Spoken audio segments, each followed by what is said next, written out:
At this year's virtual SUS admissions tour, admissions directors from Florida's 12 public universities weighed in on testing, shared updates to applications, and offered tips for this year's application cycle.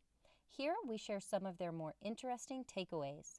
As always, a student's academic record with a focus on strength of curriculum drives the admission process at our 12 state universities, with test scores and holistic information, most notably essays and extracurricular engagement, closely following.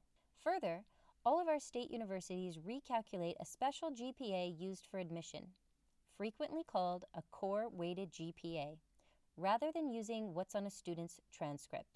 However, there are nuanced differences among them in terms of which AP, IB, AICE, and Dual Enrollment courses are included in the calculation. For example, FSU and UF include all AP, IB, AICE courses, even those that aren't core, like AICE, tourism and travel. By comparison, UCF only includes those AP, IB, and AICE courses listed on page 63 to 69 of the Counseling for Future Education Handbook, which excludes AICE, travel and tourism. All three universities include only approved dual enrollment courses in the handbook. As of today's post, Florida will not be going test optional for the class of 2021. Applicants must submit at least one set of scores. The admission directors noted that this was the Board of Governors' decision and that they expect SAT scores to be 40 to 50 points lower than previous year's scores and the ACT to be 1 to 2 points lower. However, all things are fluid with COVID-19, and the testing mandate could change. FSU noted that it has moved its priority admission deadline to December 1 and will accept a student's first set of scores from as late a test as December's.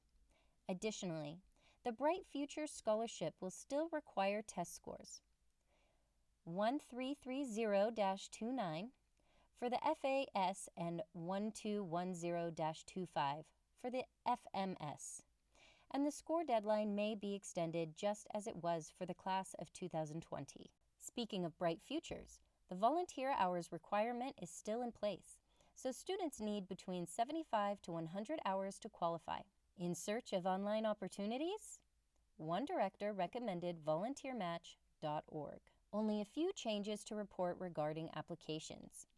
USF now accepts the Common App, and UCF is using its own self-reported transcript platform, Spark, this year.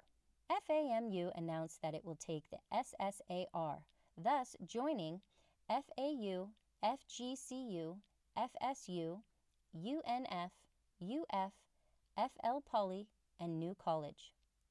USF, UWF, and FIU still require an official transcript to evaluate applicants. Several directors answered counselors' questions about course choices, especially for students interested in STEM majors.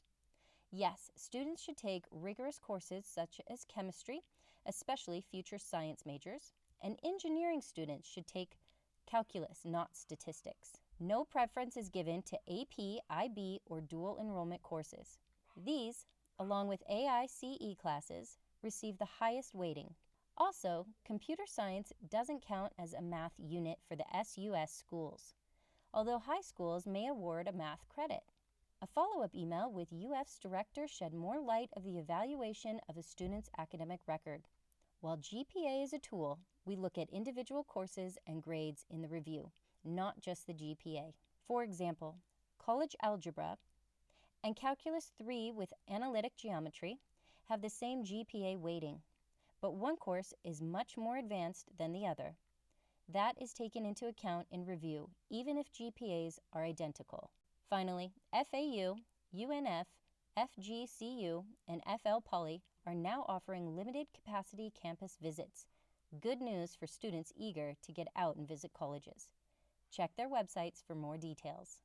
Still have questions about our Florida schools? Check out our most recent and most popular webinar, Florida's Dozen, What It Takes to Get Admitted to a State University in Florida, in which certified educational planner Judy Rabinovich shares further insight on admission criteria for all 12 state universities and how to improve your chances of getting in.